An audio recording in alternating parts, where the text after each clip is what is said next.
La situation en République démocratique du Congo atteint un niveau critique avec l'occupation de plus de 80% de Goma par les rebelles du M23 appuyés par l'armée rwandaise. Ce contrôle territorial ne se limite plus à de simples affrontements, mais s'accompagne d'une administration parallèle marquant une prise de pouvoir effective sur une grande partie du Nord Kivu. L'organisation d'un meeting public au stade de l'unité par les rebelles démontre une volonté assumée d'imposer leur autorité et d'ancrer leur domination sur la région.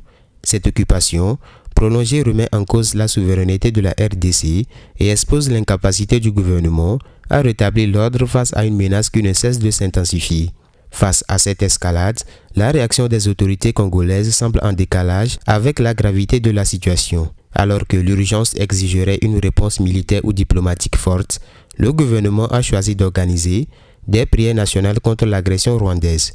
Cette initiative, annoncée dans un communiqué du ministre d'État en charge de la justice, appelle l'ensemble des confessions religieuses à se mobiliser le 9 février 2025 pour invoquer une issue favorable au conflit. De plus, une collecte d'offrandes spéciales sera organisée au profit des forces armées de la RDC et des groupes d'autodéfense Wazalendo.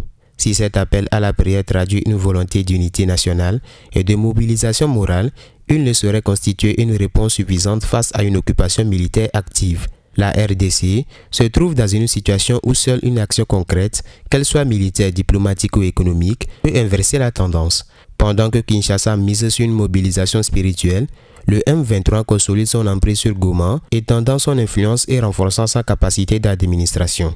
L'absence d'une riposte décisive risque de conforter les rebelles dans leurs avancées et d'accroître l'humiliation d'un État souverain incapable de protéger ses territoires. Il est impératif que la RDC adopte une posture plus stratégique et déterminée. Loin d'être une simple crise passagère, la prise de Goma pourrait marquer un basculement décisif du conflit si elle n'est pas contenue.